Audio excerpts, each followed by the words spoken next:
ఏమైంది? ఏం జేత్తానవు? ఏం కూర వండుతానవు? అయ్యో అత్తయ్య నీకు తెలియదా నరసింహ వాళ్ళ ఇంట్లో ఫంక్షన్ ఉంది. భోజనాలు ఆడే ఆట టిఫిన్లు ఆడే ఆట. అట్లయితే ఇంట్లో పొయ్యి కూడా వెలిగించావా అని నీకు ఆకృతి తగలయ్య కనీసం చాయ్ కూడా పెట్టవా అని నీ ముందే పెట్టాలి అని అనుకోరానే అక్కడనే చాయ్లు టిఫిన్లు అని అంటే లేవు అనుకోరానే.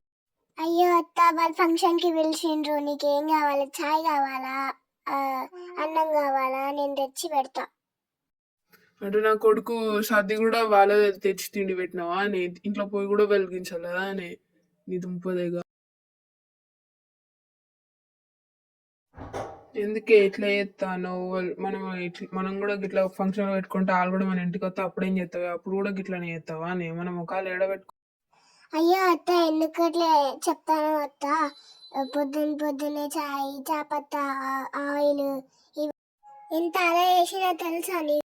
నీ దుంపదేగా అట్లా అని చెప్పి ఇంట్లో ఏం వండకుండా ఉంటావా అని వాళ్ళు బయట లేవనుకుంటారే అంటే బయట నుంచి తెచ్చుకొని తింటాను. మా కొడుకు కూడా ఇదే సర్ది పెట్టుకొని తెచ్చినావు.